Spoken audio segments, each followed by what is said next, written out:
ایک جوان آیا کسی مولانا کے پاس، مولانا صبح کی نماز پڑھنا تو چاہتا ہوں، اٹھ نہیں پاتا۔ بھائی کیوں؟ الارم رکھو۔ کہ الارم بھی رکھتا ہوں لیکن اٹھتا ہوں پھر بند کر دیتا ہوں، پھر سو جاتا ہوں۔ کرتے کیا ہو؟ کہ ٹیکسی چلاتا ہوں۔ کتنا کماتے ہو؟ دن میں 4-5 ہزار کماتا ہوں۔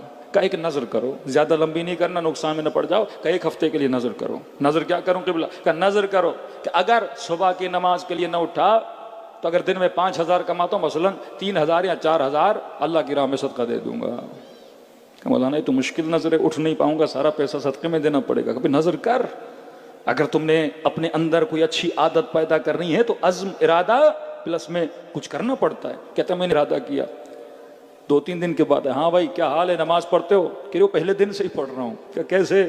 کہ مولانا آپ نے نظر کروائی، پہلی رات تو مجھے نیند ہی نہیں آئی کہ سو جاؤں گا تو مجھے 4-5 ہزار دینے پڑیں گے۔ اب اتنا خوف میرے اندر پیدا ہو گیا، پیسے کی وجہ سے، معاش کی وجہ سے میں نے اپنے معاد کو بچا لیا۔ یہ ٹیکنیکس آف اہل البیت صلوات والسلام ہے کہ کبھی کبھی اپنے نفس کو سزا بھی دیا کرو۔ روزہ صرف یہ نہیں کہ معصوم کی ولادتیں رکھ لوں، معصوم کی شہادتیں رکھ لوں، کبھی کبھی روزہ اپنے نفس کو سزا دینے کے لیے